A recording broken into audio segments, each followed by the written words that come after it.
Dipersembahkan oleh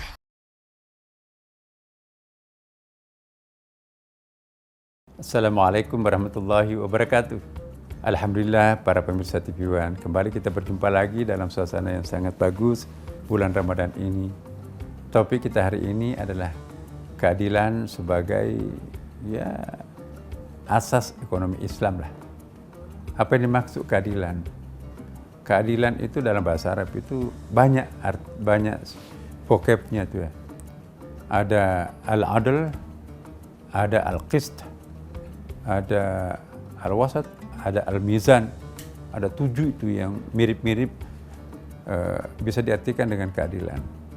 Kalau keadilan kualitatif itu biasanya memang berarti al-adl.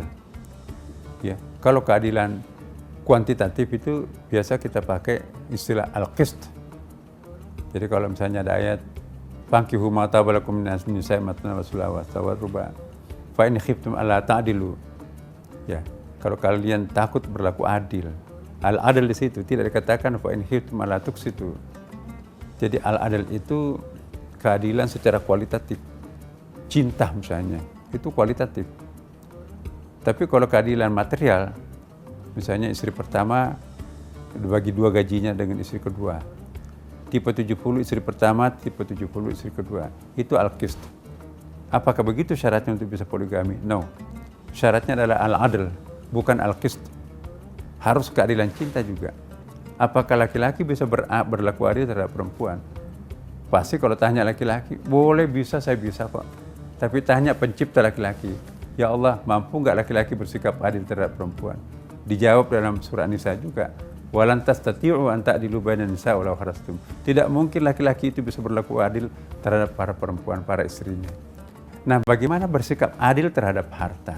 Keadilan sosial itu di dalam pasal 33 Undang-Undang 45 itu kan sangat bagus ya kan. Ada yang merupakan hak negara ya, misalnya tanah, air dan kekayaan alam itu dimiliki oleh negara. Jangan dimonopoli oleh orang perorangan. Ya bahkan kalau kita lihat dalam fikih Islam ada namanya konsep luqata Umar itu. Umar bin Khattab itu tanah yang tidak digarap oleh pemilik selama 5 tahun berturut-turut itu jatuh ke Baitul Mal, jatuh ke milik negara. Jadi hukum land reformnya Umar itu juga bagus itu ya. Kita banyak sekali tanah yang puluhan tahun di kampung-kampung, di desa-desa itu pemiliknya orang Jakarta.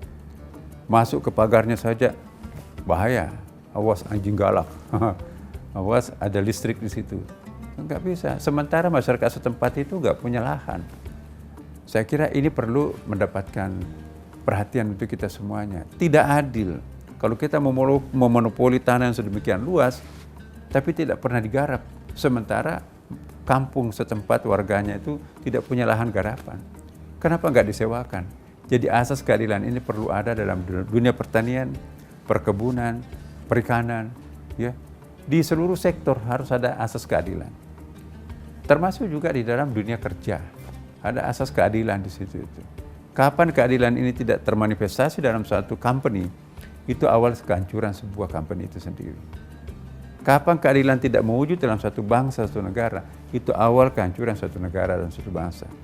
Mari kita belajar terhadap suatu orde. Dalam Al-Quran kan kita diingatkan, ajal itu bukan hanya dimiliki oleh orang perorangan. Yang punya ajal itu juga masyarakat. Yang punya ajal itu juga adalah rezim. Setiap rezim itu punya ajal. Ada ayatnya kan? Likulli ummatin ajal. Setiap umat itu punya ajal.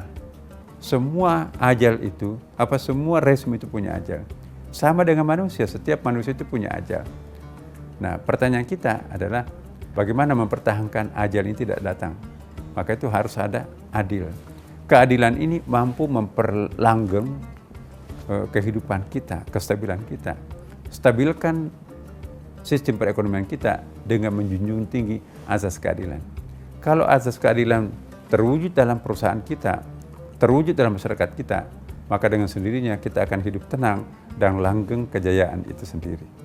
Terima kasih. Wassalamualaikum warahmatullahi wabarakatuh.